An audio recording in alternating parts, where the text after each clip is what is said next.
Quicosis. Hoy tenemos a Henry Falcón, que además está arregladito, pepeadito, porque como que vas a ser candidato. Vas a volver. Bueno, a Lara le hace falta una gestión como la tuya, porque eso está como venido a menos de poco.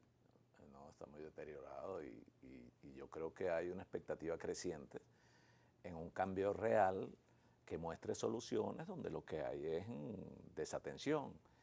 Y nosotros conocemos los problemas de Lara, Kiko. Si alguien conoce los problemas de Lara, bueno, nosotros.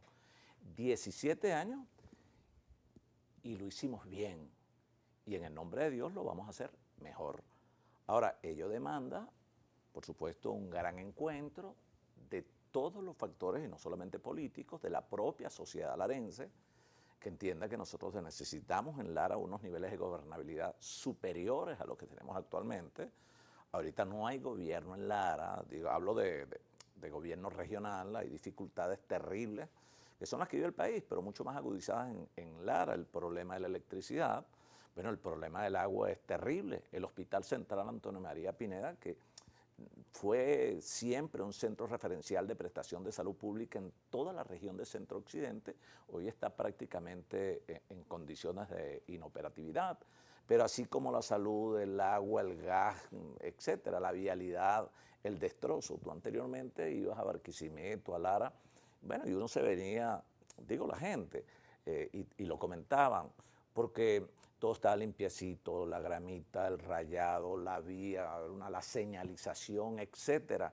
Y además había un concurso bien positivo de la gente con unos mecanismos de interacción, de participación, de concertación a través de la autogestión, la cogestión, etcétera, que eso permitía que aunáramos esfuerzos y que allí se dieran soluciones concretas en el ámbito comunitario sin que ello, bueno, de alguna manera abandonara lo que es el concepto de ciudad, que era lo que también teníamos que construir para atraer inversiones y capital y así un poco reactivar el aparato productivo. Y eso lo vamos a lograr una vez más. Mira, a ti nadie te lo dice, porque a ti lo que en las redes lo que hacen es falsón para adelante y date palo. Pero tú has tenido mucha razón en el camino de la historia, tú has tenido mucha razón en muchas cosas. Pero de eso vamos a hablar. Pero fíjate, quienes no han tenido razón son los que se apegaron al discurso de las salidas fáciles, rápidas. Y durante 21 años repitieron, Maduro se va mañana, Chávez se va mañana. Y esa frustración es la que tiene a la política en lo que está. Es una contribución, no es la única. Pero fíjate, anteayer, el Departamento de Estado liberó, se quitó de encima parte de las sanciones de Trump sobre puertos y aeropuertos en Venezuela.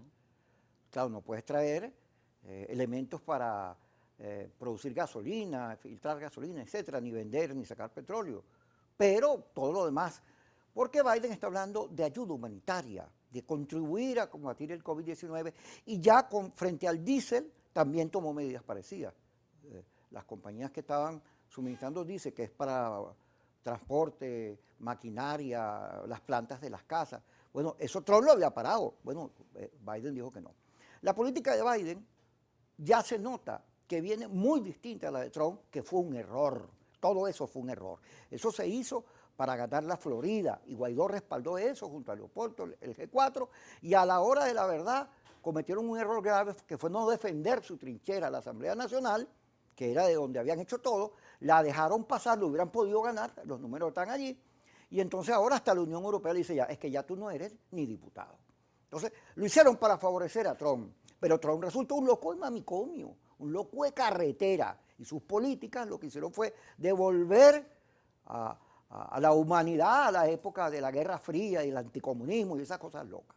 Entonces, ya Biden no va a seguir esas líneas. ¿Cómo no? No va a desconocer a Guaidó porque esas son políticas de Estado. Pero a la larga, es obvio que viene una política de diálogo muy consecuente con lo que hizo Barack Obama con Cuba y que viene por ahí. Y Maduro tiene una enorme oportunidad. Tiene una enorme oportunidad, y vamos a comenzar la entrevista por ahí, porque si es cierto el discurso que Jorge Rodríguez y él han hecho sobre paz, reencuentro, eso, que significa más que el discurso, tomar medidas, dejar de estar en la confrontación y en la pelea. Fíjate, otra vez, ahí estamos otra vez con 35 diputados acusados por los manejos supuestamente dolosos o fraudulentos de los dineros que hay afuera, pero en todo caso, esa es la misma política de confrontación de los 21 años. Si no te sales de la confrontación, no te puedes enchufar con Biden, no te puedes quitar las sanciones, no puedes reconstruir la economía y ir a un mundo que todo va a estar afectado por la pandemia. Vamos a comenzar por ahí. ¿Cómo ves tú al gobierno frente a esta nueva realidad? Claro, fíjate, lo que tienes por delante es un gran compromiso, digo quienes ejercemos la política en el país, porque ahora tenemos en los Estados Unidos a un político de presidente. Y no es porque el político, Kiko, tenga más conocimiento de la política, valga la redundancia, que una persona que pueda estar en el ámbito empresarial, etcétera, sino porque la experiencia de Biden entiende que el ejercicio de la política lo convoca a la negociación. O sea, no puede esa visión que construyó el expresidente Trump y que compraron muchos venezolanos en una generación, en una expectativa creciente y real que nosotros incluso señalamos en estos mismos programas. Yo decía, el gobierno de los Estados Unidos se equivocó en la escogencia de los actores venezolanos y los actores venezolanos políticos se equivocaron en la ruta. Y hoy el tiempo no es que me esté dando la razón a mí, el tiempo es el mejor juez. Allí está lo que ha ocurrido. Tenemos 7 años, en mi opinión, con respeto a quienes han tenido esas posiciones y todavía las sostienen, pero creo que tenemos 7 años, Kiko, arando en el mar. O sea, simplemente incrementando una actuación metodológica en la política que no se corresponde con la realidad del país.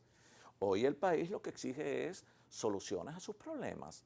Esto que tú acabas de decir en el caso de los Estados Unidos, que hay una flexibilización de las sanciones, que ya se comience una apertura con puertos y aeropuertos, lo del problema del diésel, mientras algunos venezolanos, que es una cosa que nadie puede entender, ¿cómo es que un venezolano desde el exterior entonces convoca a que su país lo sancione? Eso no existe en ninguna parte, como los mismos que convocaron desde el exterior que se realizara una incursión militar, una invasión militar en Venezuela. O sea, lo que nosotros hoy decimos es lo que decíamos hace 5 años, hace 8, hace 9, hace 10 y lo que decíamos el año pasado. La única salida, el único camino político para resolver los grandes problemas de Venezuela es la negociación y el voto. No hay otro. O sea, es la ruta pacífica, democrática, constitucional y electoral. De manera que lo que hoy pudiera encuadrarse en una nueva negociación, cuando hablo de la comunidad internacional, bueno, hablamos de Naciones Unidas, hablamos de la Unión Europea, Ya está de la aquí propia OEA. los enviados de las Naciones Sí, Unidas. y entiendo que el grupo de contactos ya se está reactivando, los noruegos por otra parte, seguramente con la anuencia del gobierno de los Estados Unidos, y en mi opinión eso es muy positivo. Muy positivo. Muy positivo, porque seguir satanizando el diálogo, la negociación, es un error. Porque la política es eso, la política es diferencia, es debate, pero la política también es entendimiento, es diálogo, es negociación y es reencuentro. De allí que este nuevo panorama que se avisora en Venezuela, en el nombre de Dios, que podamos también lograr acuerdos, por ejemplo, para la vacuna, para la crisis humanitaria, etcétera, para resolver los problemas de la gente. Vamos a hablar de todas esas cosas, pero antes nos vamos al corte y ya regresamos con Henry Falcón.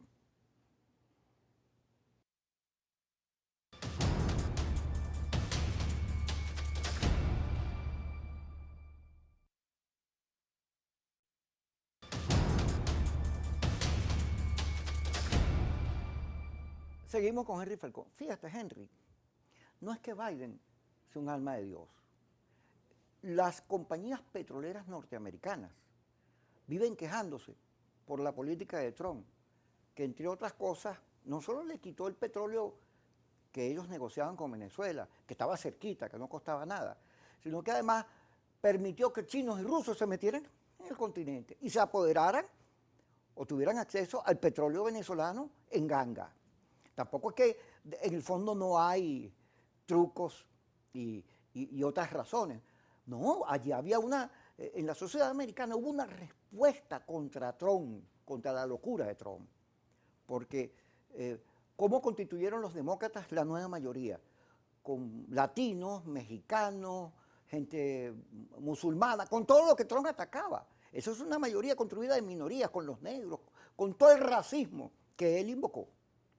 Y por supuesto con estas políticas erradas que detuvieron la economía en el mundo, porque a punta de sanciones, Trump no solo le clavó sanciones a Venezuela, a todo el mundo, hasta a los alemanes. Y esas sanciones, sobre todo a los chinos, que eran los que venían, bueno, van reteniendo y provocando recesión, y llega la pandemia para colmo. Y él empieza a decir que Billy Gates, Soros, Rockefeller, que los ricos tienen un plan para acabar con la humanidad como si fueran los Simpsons, el Superagente 86. Ahí está Billy Gates en las redes diciendo, oye, déjeme tranquilo, que yo lo único que hice fue ir a un foro y decir que había un problema de superpoblación y que había que resolver. Entonces Trump dijo, no, este es un asesino, inventó la vacuna. Toda esa mitología, bueno, produjo una reacción en la sociedad más importante de Occidente, que dijo, un momentico, ya va, ¿por dónde vas tú? Pedazo de loco. Porque yo sí le puedo decir pedazo de loco. Ahí le viene. Si no termina preso es de broma. Bueno, pero fíjate. Por todos los efectos. Ahora, no puede ser que esa locura no produzca en Venezuela una reflexión por los troncistas que aquí aparecieron, por Guaidó, el G4, que tuvieron esas políticas dependientes y asesoradas por el Departamento de Estado. Jane Story, que regañaba, y tú lo sabes. Mírame a los ojos, porque tú sabes que Jane Story ordenaba, les mandaba al G4 lo que tenían que hacer. Y tú lo sabes y sabemos los cuentos. Entonces, no puede ser que eso ahora pase por debajo de la mesa y entonces aparezcan todos unitarios, todos quieren elecciones. Ok, vamos todos a elecciones, no hay problema, no hay que sacarle facturas a nadie, pero por lo menos hazme una reflexión sobre lo que pasó, porque, y ahí termino, Henry, cuando fuimos a la calle en el 2017 y murió todo ese gentío que murió ahí, los muchachos, nuestros hijos, después fuimos a elecciones y no explicamos nada, y nunca se explica nada sobre los errores que se cometen, y eso en política tiene un precio. Claro, fíjate, Kiko, no hay duda de que la política de sanciones es una perversidad, además es criminal, y lo triste de esto es que nuestros connacionales que viven en algún sector urbano del país, bueno, llegaron y se generaron una expectativa sobre esas sanciones de cambio político en Venezuela que era fantasioso, además engañoso por demás, y da tristeza porque algunas veces gente que tiene acceso a los medios, que tiene acceso a las nuevas tecnologías, que ha ido a una universidad, pero quienes se han visto más afectados por ello, bueno, son los sectores más excluidos, los más golpeados, el 80% que no tiene acceso a los bodegones, que no le alcanza el salario porque se ve pulverizado y que el gobierno hoy dice, bueno, que ha hecho tantos ajustes salariales, pero los ajustes salariales son producto de una política económica además de ineficiente, ineficaz, que ha pulverizado el valor del salario. Pero cuando tú revisas la actitud de algunos actores de la política en esto que dice, o sea que no hay ni siquiera un mínimo de reflexión en ellos, y ahora, bueno, vamos a un proceso electoral y se supone que ese proceso electoral, después de las elecciones del 6 de diciembre, bueno, genera unas nuevas expectativas en algunos sectores políticos, pero la mayoría de la población se le metió aquí, producto de todas esas frustraciones, bueno, se le metió un grado de desconfianza y de desesperanza tal que ya no creen políticos, no creen partidos, etcétera. Y entonces ahora hay que ir otra vez a hacer un trabajo 3 veces más importante que el que se hizo, porque aquí se destruyó el voto, se destruyeron los partidos, se destruyó el liderazgo. Si Henry Falcón, por ejemplo, que nosotros hemos sostenido una posición, como tú lo decías, y nuestra posición es la misma de siempre, bueno, había que destruir a Henry Falcón, y un día a Capriles se le ocurrió decir que estaba de acuerdo con la ruta electoral y hay que destruir a Capriles, y nos autodestruimos entre nosotros mismos, cuando el camino es al contrario. Hay que recuperar los espacios, hay que tomar una nueva narrativa frente al país, hay que ejercer una dirección distinta de la oposición, tenemos que reunificarnos, ir a un proceso, además de reunificación, de acumulación de fuerza, para que a través de ese proceso de acumulación de fuerza estemos preparados para los nuevos desafíos y los nuevos escenarios que van a ser electorales. Porque si uno se pone a revisar, por ejemplo, 6 de diciembre, bueno, ¿qué fue lo que se ganó con la abstención? Alguien que me hable de un beneficio. Bueno, a un mes de la abstención ya nadie la defiende. No, y además, ¿y la consulta? ¿Quién? O sea, ¿cuál fue el beneficio de la consulta y el beneficio de la abstención? Ahora, uno se puede así preguntar, Si ambos nos hubiésemos unido el 6, los de la consulta y los de la participación, los que creemos en el voto como instrumento de cambio democrático, yo te aseguro que en esa asamblea o tuviésemos una mayoría o por lo menos habrían unos 120 diputados de oposición. Eso forma parte de ese proceso de acumulación de fuerza, igual como necesitamos gobernadores, necesitamos alcaldes que se involucren con los problemas de la gente, que se atrevan a meterse en un barrio, a llenarse los zapatos de barro para resolver el problema de las aguas negras, el problema del agua, el problema del gas, etcétera, que no vendan fantasías, que no le digan mentiras a la gente. Y esos gobernadores, con esos alcaldes, bueno, ahí está la fuerza que nos va a permitir de verdad un cambio político real en el país. En este proceso de negociación, que es eso, sanciones e instituciones. Necesitamos instituciones en Venezuela y eso es posible, verdaderas instituciones que no estén partidizadas, que no sean sujetos de las políticas de un partido, el partido de gobierno, pero para eso tenemos que hacer nosotros verdadera oposición y no oposición de fantasías, oposición de engaños, métodos desfasados desde hace 7 años, que lo que han traído, además de esos engaños, es grandes frustraciones en la población venezolana. Eso es lo que ha ocurrido lamentablemente con nosotros, la oposición. Y entonces ahora tenemos, bueno, hay varios sectores en la oposición, eso no lo podemos ver como algo malo, eso es normal que haya diferencias entre nosotros, lo que no podemos es, bueno, que de repente este sector cree que unas cosas se pueden resolver con X metodología y el otro cree que no es así, entonces hay que destruirlo, hay que descalificarlo y se instalan otros factores de interés allí, factores económicos, comunicacionales y las redes, bueno, revientan en función de ver cómo ponen contra la pared a X o a cual político. Yo creo que hoy nosotros tenemos una gran oportunidad por delante y por eso yo me atrevería a decir en este tu programa, es el momento de los consensos, es el momento de construir una alternativa unitaria, democrática de verdad, en la diversidad, en la pluralidad, para abordar con éxito el proceso electoral regional y las municipales y prepararnos para los procesos que vienen, llámense referéndum, llámense presidenciales, y eso solo es posible en la misma medida, Kiko, en que tengamos candidatos unitarios por consenso. En mi opinión, las primarias deben ser la excepción, la regla debe ser el consenso para tener un solo candidato en cada estado y deberíamos tener un solo candidato en cada alcaldía para que ese proceso de acumulación de fuerza se fortalezca frente al único adversario que tenemos, que es el gobierno, es Maduro y el PSUV. Vamos al corte, ya regresamos con Henry Falcón en Kikosis por Globovisión.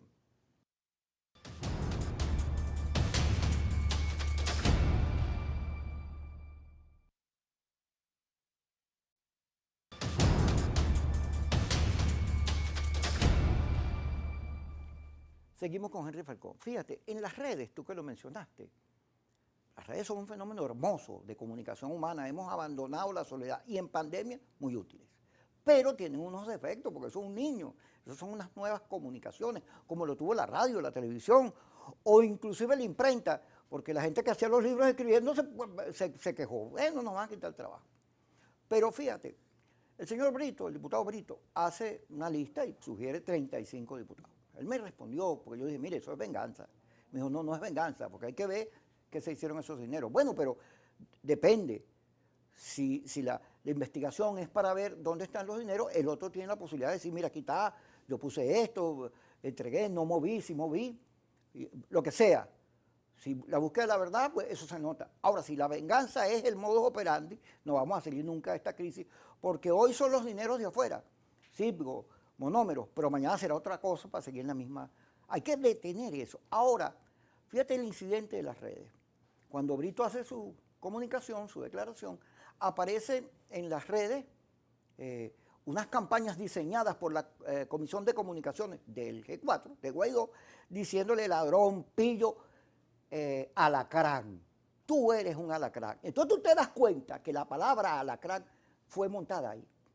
Fue una argumentación montada en esos laboratorios para descalificar a quienes con o sin razón contribuían a tener ese atributo, o sea, se lo ganado. Pero muchas de las etiquetas Algunas las apoyará el gobierno en sus maquinarias, pero casi todas son construcción de la oposición. El colaboracionismo es una construcción de la oposición. Sí. Y cuando tú te metes a las comunicaciones que vienen de Miami, no solo Patricio Poleo, Franceschi, para de contar, atacan a Guaidó, Panam Post, sino que además los otros, bueno, Carla Angola, para de contar también, no voy a nombrarlos, porque son muchos amigos y afectos míos, bueno, son trotskistas y defienden a capa y espada a Guaidó y a esas políticas. Y eso viene para Venezuela. Y hay gente aquí que se entera por esas vías de lo que ocurre aquí porque, bueno, porque tiene internet y porque tiene esas condiciones. Y porque además tú sabes que aquí, con la desaparición de DirecTV, aún con su regreso, pero eso cambió. DirecTV tenía 2,5 millones y ahora que se llama Simple TV no tiene los mismos seguidores porque los costos. Y luego gente que se metió en Netflix y todo. Pero lo cierto es que las redes en Venezuela han producido, oye, un agregado nocivo. Y fíjate, Twitter perdió el 70% de su mensajería el año pasado, porque la gente está obstinada de esos ataques, porque al final el país ha quedado destruido. No solo la reputación tuya, del otro, sino el país. Claro. Mira, Kiko, bueno, no me eches cuento a mí de eso, ¿no?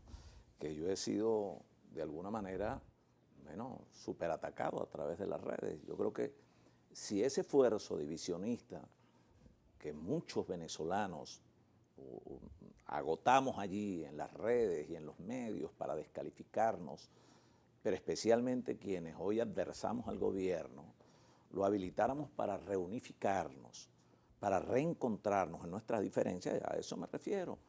Oye, yo creo que nosotros retomaríamos el camino correcto como por allá en el 2015, cuando tuvimos éxito en la Asamblea Nacional.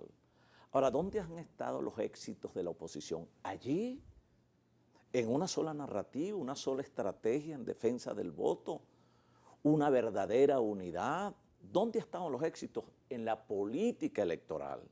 Allí es donde la oposición es buena, cuando todos, bueno, independientemente, bueno, yo puedo venir de la izquierda, el otro puede ser de derecha, el otro es de centro izquierda, lo que sea, aunque aquí ya no se trata de eso, de dónde te ubiques tú ideológicamente. Aquí de lo que se trata es que nos unamos los que somos mayoría, porque está demostrado que el gobierno gana elecciones cuando la mayoría se ausenta. Si quienes somos mayoría nos unimos, podemos hacer dos cosas que son claves para retornar a la institucionalidad en el país. Uno, ganar las elecciones. Y dos, intermediar para resolverle los problemas a la gente. Vamos a conectarnos con esos problemas. El problema del agua, el problema de la luz, el problema del gas, el problema del salario, el problema de la hiperinflación, el problema de los servicios, el problema de la pandemia. Eso es lo que quiere la gente. ¿Y qué hacemos los políticos? ¿Tú crees que la gente está pendiente de esto, de la pelea y tú me descalificas? Hace unos meses atrás, quizás sí. Hay mucha gente poniendo ya los pies sobre la tierra. ¿Qué nos dejó todo esto? ¿Qué ganamos? Un poco lo que yo decía. ¿Cuál fue el beneficio de la abstención? ¿Qué pudo ocurrir por allá en el 2018? Y no debería decirlo yo, pero es la verdad. Fue una gran oportunidad para iniciar un camino transicional en Venezuela y poder construir un gobierno de unidad nacional. Y nosotros hablábamos de la dolarización del salario, de las pensiones, de la economía. Hablábamos de la necesidad de reencontrarnos, de reconstruir la política internacional venezolana, de recuperar nuestros aliados en el mundo, etcétera. Y yo estoy seguro que otro gallo cantaría en Venezuela. Incluso nosotros hablamos de una transición de 2 años sin reelección. Ahora, yo no quiero seguir reafirmando esos errores, quiero por el contrario que en este nuevo momento que se nos presente, independientemente, como le he dicho, que si Enrique, Henry Ramos, Bernabé, Timoteo, el movimiento al socialismo, Eduardo Fernández, bueno, es que aquí la oposición es muy diversa, no podemos todos unirnos, No podemos escoger los mejores referentes de liderazgos en las regiones y darle una demostración a ese 80% de los venezolanos que nosotros hemos rectificado, que estamos retomando el camino de la política, que los estamos interpretando mejor y que queremos de verdad, además de esa interpretación que ellos demandan de nosotros, queremos cambiar y vamos a cambiar ese gobierno y vamos a producir políticas en materia de economía, vamos a generar nuevos equilibrios sociales en el país, vamos a abordar los problemas de la gente que ya no puede resolver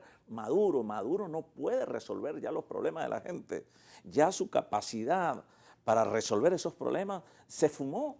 Ahora le corresponde a quienes de verdad tomemos la rienda del país, pero no podemos hacer eso si estamos como estamos, divididos. Ajá, Henry, pero fíjate, la unidad, ahora todo el mundo es unitario. Bueno, qué bueno, en Mérida hay una plataforma unitaria que va a primarias, no deberían ir porque hay un gobernador de oposición. Deberían primero explorar el consenso y si no se puede van a primaria. Igual lo hay en Nueva Esparta. Se hizo una reunión bien aleccionadora. Y así en todo el país empiezan, desde las regiones, que es bueno, a oxigenar la política. Pero tú señalaste Timoteo, Eduardo, Felipe. Eduardo. Ahora, ese liderazgo que ha tenido razón en la vía electoral tiene un problema, que tampoco fue que emocionó. Aún cuando hay un desgaste, el voto castigo no funcionó. Porque esos son partidos que les cuesta mover a la gente, porque no tienen estructura sólida, no tienen recursos. Y luego también ha descuidado la política. Ahora, Kiko, hay algunos temas de estrategia y de diseño. Pero permíteme, fíjate Kiko, la campaña multimillonaria en el 2018 contra nosotros. Fue una campaña de ataque feroz. Es más, la última semana se pronunciaron los rectores, Fedecámara, la Unión Europea, el gobierno de los Estados Unidos, todo el mundo. Y 3 millones de venezolanos desafiaron ese ataque. En estas elecciones parlamentarias fue feroz también el ataque. Bueno, todo el mundo llamando prácticamente a la abstención y 2 millones de venezolanos salieron a expresarse. Ahora, ¿cuántos fueron a la consulta? Y si nosotros sumamos ambas expresiones, es allí un punto de partida interesante en esto de reencontrarnos, de reunificarnos, bueno, y de sentarnos primero de este lado y ver dónde están los errores para rectificar. Ahora, si aquí no se rectifica en esos errores y seguimos pensando que la salida está en la vuelta de la esquina, que la salida es por la vía de la violencia, bueno, Kiko, aquí seguiremos sembrando frustración y seguiremos generando desconfianza en esa mayoría de la población. Vamos a ir al corte, Henry. Seguimos discutiendo aquí que está bueno este debate. Espero que lo estén analizando. Ya regresamos.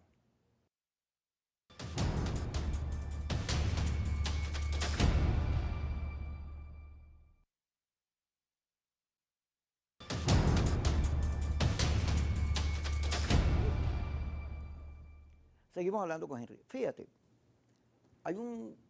me lo mencionaba Simón García, nuestro amigo. A propósito de un trabajo de Orihuela, Rafael Orihuela, que fue ministro también de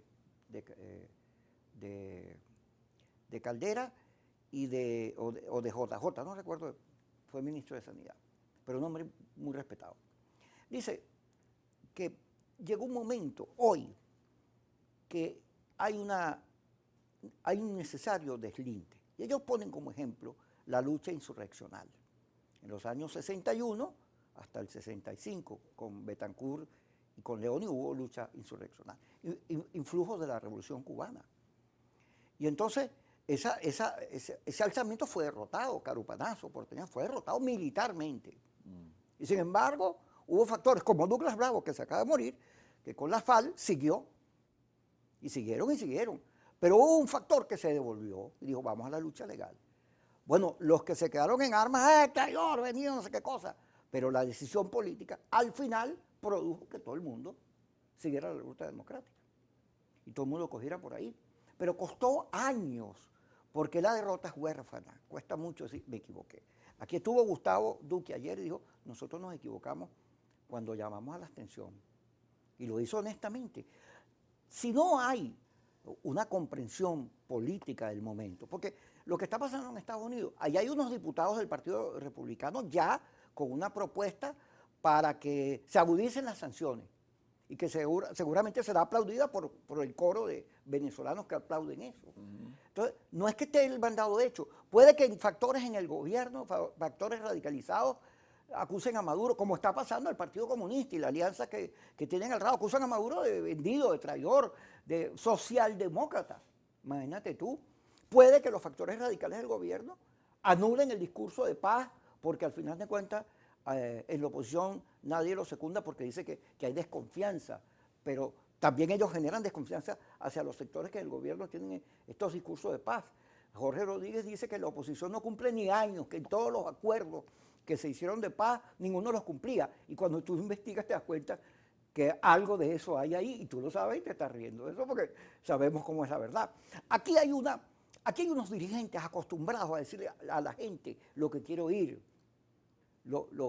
las mentiras, los mitos que se han construido de salidas fáciles. ¿Tú crees que ese liderazgo entiende que este es un momento en el cual no es una coyuntura, oye, déjame recuperarme de los golpes, ahora como perdió Trump, déjame ver qué hago? No, esto es un momento de decisiones, porque puede que estemos en el 2024, que el próximo escenario de disputa del poder en Venezuela sea el 2024, y que ni siquiera revocatorio puedes hacer, porque Freddy Guevara dijo, ¿cómo vamos a revocar a un hombre que no es presidente? Hay gente que todavía está en la ilusión, y que puede que se disfrace de demócrata, pero no creen en eso. Bueno, pero fíjate, Kiko, que eso es la continuidad de una actitud errática de ese sector. ¿Tú recuerdas cuando era ilegítimo, el abandono del cargo, el tribunal en el exilio? Bueno, todo eso fue, en nuestra opinión, y así, ahí está, siempre lo dijimos, aquí mismo lo dije yo, eso del abandono del cargo es ilusorio, y hubo gente que decía que en un mes ya Maduro no estaba allí. Ahora, esos errores, bueno, vamos a compartir las cargas, todos. Yo hablo de la reunificación de la oposición venezolana en una unidad verdadera, sincera. Cuando digo verdadera hablo sin hipocresías, donde alguien pueda tener una diferencia con el otro y no tengamos que matarnos entre nosotros, como ocurre normalmente. Yo te aseguro que el gobierno deben tener todas las diferencias.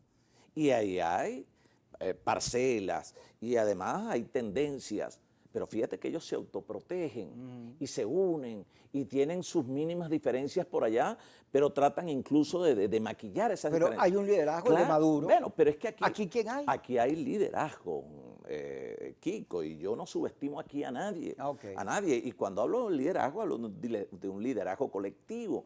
Allá hay más imposición, recordemos del liderazgo único, etcétera. Razones por las cuales, por allá hace casi 11 años, ahorita en el mes el 10 de febrero yo salí de las filas del gobierno y todavía hay gente que sigue pensando, ¿no?, que este está en el gobierno. ¿Por qué?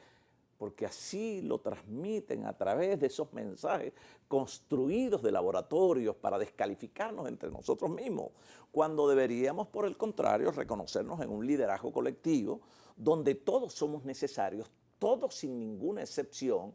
Aquí no hay jóvenes, medios y viejos, no, aquí lo que hay es un liderazgo que tiene una misión, que tiene un propósito de cambiar un gobierno para generar mejores condiciones de vida en la mayoría de esos venezolanos sufridos. Pero ¿cuándo lo vamos a entender? ¿Cuándo nos vamos a poner de acuerdo los que estamos de este lado? Hay una posibilidad, fíjate, que tú le acabas de nombrar, como dice Baltasar Porras, el cardenal, si la oposición y el gobierno, las dos oposiciones y el gobierno se ponen de acuerdo para traer los dineros que hay afuera para comprar vacunas, porque es fundamental, ese sería un gesto. Pero hasta ahora yo no he escuchado, a excepción de Fede Cámaras de la Iglesia, ningún pronunciamiento. No, fíjate que nosotros lanzamos aquella propuesta de una tregua por Venezuela y se plantearon muchas iniciativas, incluso muchas de ellas planteadas por el propio Francisco Rodríguez, que nosotros secundamos. Recordemos aquello, bueno, pero por Dios, si Citgo es una empresa venezolana que refina petróleo para producir gasolina en los Estados Unidos, ¿cómo es que nosotros tenemos un problema de combustible? Habría la posibilidad de que se pusieran de acuerdo ahí Guaidó y Maduro. Hay posibilidades de un acuerdo entonces. ¿Pero tú te ves reflejado en Guaidó? No, yo no me veo reflejado. No, perdón, pero bueno, hay una realidad. Tienen el control de las cuentas del país en el exterior, tienen el control de empresas en el exterior, tienen el control de bienes de la República en el exterior.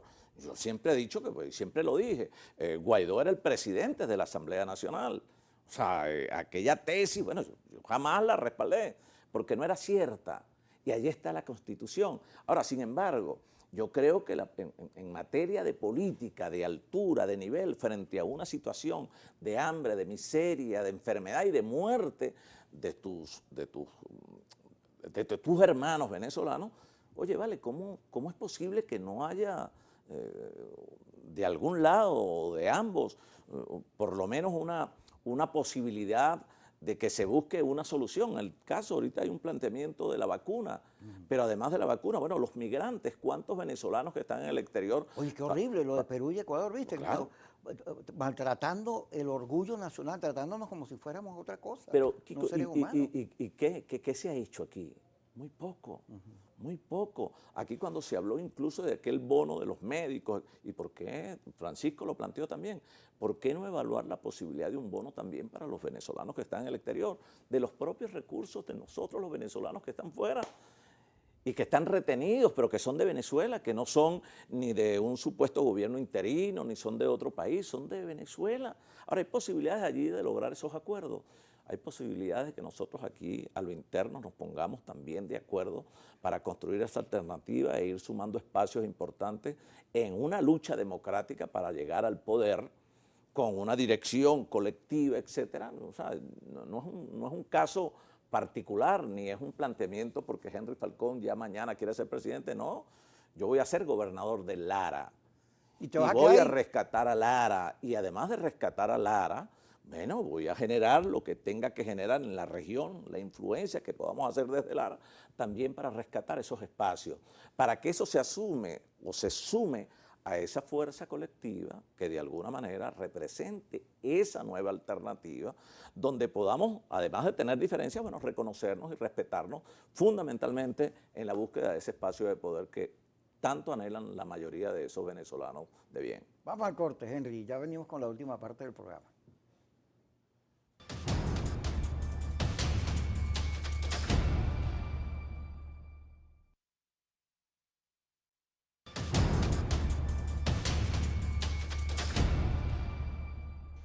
Henry Falcón con nosotros. Henry, el domingo se cumplieron 72 años del asesinato de Gandhi. Gandhi tenía una frase que yo la uso, no solo yo, Mandela y Martin Luther King. No hay otro camino que la paz. La paz es el camino. Nosotros hemos venido, como no, yo he tenido mis etapas de radicalización y quién no, pero hemos venido retornando al discurso de la democracia, de las salidas de las mayorías, alejándonos de las salidas de la violencia, que todas están llenas de cosas perversas, sucias, y no se corresponden con el planteamiento de un demócrata. Me parece que hay señales claras en todo el país, tanto del gobierno como de la oposición, de que podemos ir a un clima de normalización democrática que es importante para el país, para generar confianza y poder avanzar, quitarnos las sanciones, generar una relación de respeto con los Estados Unidos, con la Unión Europea y con el mundo, y en medio de la pandemia, que todo el mundo está afectado, bueno, tratar el país completo de salir adelante en una situación muy compleja, porque ya no tenemos el ingreso petrolero, y toda nuestra infraestructura, y la cantidad de pobreza que se ha generado nos obliga a pensar primero en Venezuela que en los demás. Y creo que no hay que sacarle facturas a nadie. Yo creo en el perdón. Creo que lo más bello que tiene la religión cristiana es el perdón. Creo que al final, esa época de pasar facturas y cosas, yo te las pregunto y las pongo así claritas porque creo que hay que hablarle con honestidad al país. Ahora, eso significa comprensión del momento en que vamos a vivir. Si nosotros no comprendemos en este momento todas las señales que están viniendo, los cambios de la geopolítica, Enrique Márquez va a ser candidato en el Zulia, ¿sí? Con un movimiento que se llama Catatumbo. Bueno, pero he escuchado en muchas regiones candidatos que ya no son expresión del G4 o de estos, sino de fuerzas regionales. Y eso me parece una belleza, eso está bien. Eso oxigena la política. Se habla de la incorporación de la sociedad civil a estos acuerdos. Me parece bien, aunque la sociedad civil no es ni tiene que ocupar los espacios de los partidos, pero bueno, que estas señales prosperen. Ahora, pero los partidos no pueden tampoco abrogarse los espacios de la sociedad civil. Y eso ocurre, y fíjate que hay un caso allí emblemático, la reunión reciente del gobierno con Fede Cámaras. He allí una lección para nosotros. Y así Que hay que aplaudir, además. Yo claro, aplaudo pero eso. por Dios, si eso tiene que ser así. Así Y es. por eso responde, Kiko, a aquella visión muy amplia, incluyente de lo que debe ser una verdadera negociación. Una negociación no pueden ser 3 partidos, pero es más, no pueden ser solo los partidos. Tienen que estar las fuerzas, las expresiones de la sociedad venezolana, los trabajadores, la academia, la iglesia, el sector empresarial, los partidos políticos. Es allí el quid del asunto, Kiko. Si nosotros en esta nueva oportunidad que tenemos por delante, en esta posibilidad de convivencia y en esta posibilidad de que nosotros entonces también asumamos ese espacio para nosotros, los factores políticos de oposición en Venezuela, teniendo los procesos electorales que tenemos por delante. Entonces, bueno, si desaprovechamos este momento y seguimos pensando que las soluciones fantasiosas, que aquellas cosas mágicas que plantean algunos, repito, la salida a la vuelta de la esquina es lo que va a resolver el problema de los venezolanos, vamos a seguir hundiéndonos en el fango. Y aquí de lo que se trata, y tú decías, fíjate, Kiko, yo lo publicaba la semana pasada, y lo publico porque lo siento, yo no albergo odios, ni retaliación, ni guardo facturas contra nadie, y me reúno con todo aquel. Si mañana a mí me dice, Guaidó, Henry, vamos a conversar, no tengo problema en sentarme con Guaidó. Si a mí el gobierno dice, vamos a conversar, converso con el gobierno. Y si allá en Lara, los más enconados adversarios a mis posturas deciden que tenemos que reunirnos para fortalecer esa alternativa regional, bienvenidos. Yo estoy abierto a todo. El gobierno, ¿cómo ves tú al gobierno estos discursos que tanto Jorge Rodríguez como Maduro, estas iniciativas como la reunión con Fedecama, que yo aplaudo, me parece que por ahí es, Fedecama ha demostrado más conocimiento de la política que los propios políticos. Así es. Entonces, y la iglesia, oye, admiro a Baltasar Porras, una vez más También, le manifiesto. tengo mucho respeto. Ahora, ¿cómo ves tú al gobierno? Hay claridad en el gobierno en esto que estamos hablando, porque ahí hay mucho que le gusta meterle leña a la candela. Claro, lo que pasa es que si tú no logras en esta oportunidad aquí con un diálogo concreto, eficaz, respetuoso, cuando digo concreto, con resultados, bueno, la situación no es la misma de hace 2 años ni del año pasado. Allí no solo, cuando hablo de comunidad internacional, me refiero a todos esos organismos, me refiero a los países de la región que se ven afectados por la crisis venezolana, porque la crisis también los ha afectado a ellos, la crisis nuestra. Entonces, yo creo que aquí, Kiko, nosotros estamos obligados a iniciar un camino de reinstitucionalización del Estado venezolano, de reconocimiento en la diferencia, pero también de que el único propósito que debemos albergar para generar los cambios que de alguna manera satisfagan a esas grandes mayorías, tiene que estar dado por la vía del ejercicio del voto. No hay otra, no es llamando golpes de Estado, no es invitando a militares extranjeros a invadir nuestro país y mucho menos pidiendo sanciones que afecten la calidad de vida del venezolano. No, es ejerciendo la política y resolviendo los problemas nosotros de manera civilizada como lo tienen que resolver los pueblos. Son los venezolanos los que tienen que explorar las soluciones a los venezolanos, a los graves problemas que padecen los venezolanos. Ok, hay acuerdo, se participa por el vía del voto, pero hay un daño en la opinión pública, en las audiencias, en las mayorías venezolanas, que la política ya no les sirve porque no los ayuda a resolver los problemas que hay, porque además el gobierno no tiene plata para... ¿Cómo repones tú? Yo lo he ponido como ejemplo los saqueos que le han hecho a la Universidad del Zulia o a la UDO o a las demás. Ya no hay plata. ¿Te acuerdas de las marchas de presupuesto? Bueno, ya no hay plata ni para ese presupuesto. Es más, es que ya no hay presupuesto. Claro, no hay presupuesto. ¿Cómo Entonces, tienes tu presupuesto? ¿Cómo haces tú para una gente, el país que dice, bueno, no hay presupuesto, no hay gobierno que me ayude, no hay oposición que me ayude? ¿Cómo yo me dedico a resolver toda la política? Me importa muy poquito. ¿Cómo haces tú para que la gente vuelva a la política? Es que la política, Kiko, la política es la base para esos acuerdos que de alguna manera contribuyan a resolver las situaciones de la economía y la situación social. Hay que hacerlo entender así. Tiene que ser por decisiones políticas. Y es allí, bueno, ahí está la Asamblea Nacional. Hay quienes se negaron a ir a las elecciones parlamentarias, pero ahí está. Ese tiene que ser el epicentro, el verdadero epicentro de la política. Claro, ¿por qué? Porque nosotros no entendimos, nosotros la oposición no hemos entendido que esos son los espacios que nos corresponden. La política no es para ejercerla desde el exterior con mensajes que convoquen a la guerra. La política es para ejercerla con la palabra, con el diálogo, la negociación y la conciencia. Ya terminamos, Henry. Así es. Gracias por estar con nosotros. A las 5 y a las 10, Kikosi por Globovisión.